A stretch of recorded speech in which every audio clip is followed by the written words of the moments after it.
boat undulated. The sea heaved and shivered. Pale cloudlight scattered diamonds of surf amidst the writhing ocean waves. Salt spray stung his eyes. He was far from the shore, far from the land, a tallow candle hour before the dark. The fish should be biting, should be rising to his bait. Ycenthwaite sighed. He clenched his fingers against the cold. His wife would berate him if he came home early, if he returned, afraid of the sea. He went to stamp his feet, and scowled instead. Huffed. Sat back down, stiffly, wrapped his jerkin tighter around himself. It's just the night, the cold, the rising waves. He shuddered. Memories of the girl god. He flinched. That had been terrifying. To be surrounded by wolves, at the command of... He shook his head. I must have been mad. He grinned, sourly. She hadn't believed him, of course, his wife. Why should she? He'd been babbling like a moonstruck calf about the mad godling, daughter of Hurnungaz. Gritted his teeth. It would go full dark soon, and in the dark the fish would rise, and they would eat for another few days. Another few days, he shuddered.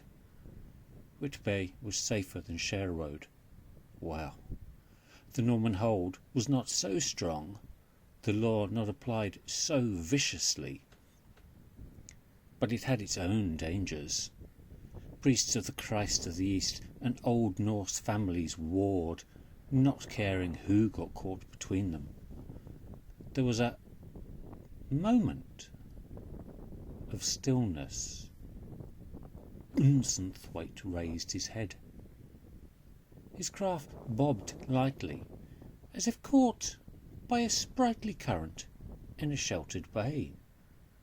The water was near reflective, the waves calmed.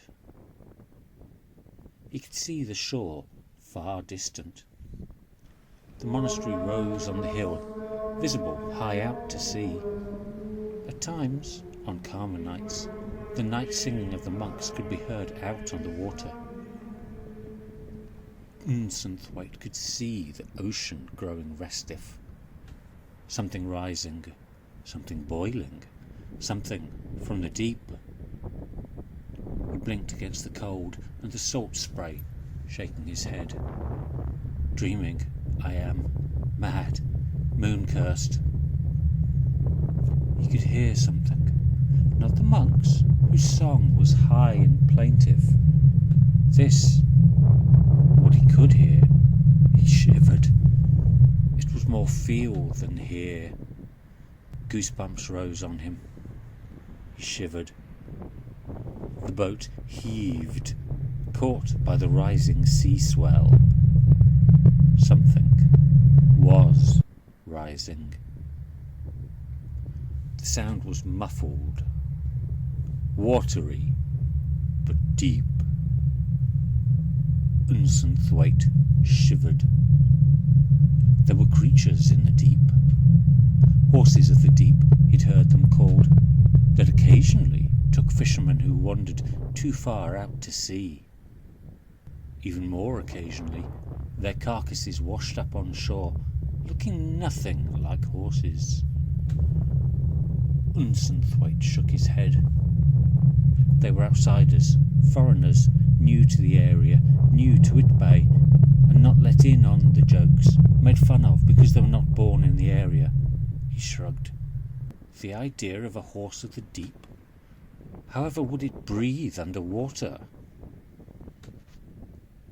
The ocean broke, and suddenly all was roaring and screaming, and tentacles filled the air, and there was an impenetrable black mass. It was not the night of the dark, but it was alive. Sound boomed. He screamed, but there was no sound, drowned as it was by the rising behemoth. Not a horse of the deep, a mammoth of the deep. a demon from the annals of the Brothers of the Christ of the East. Black it was, and the ocean was sloughing off it, and it was rising, and the cloud-light glittered brightly on its skin, and there were tentacles like ferns waving gently in an unseen breeze. A gaping maw yawned, darkness upon darkness, and the maw was descending, opening, and the sea roared and crashed, and the water was white, like miniature mountains, roaring and crashing and...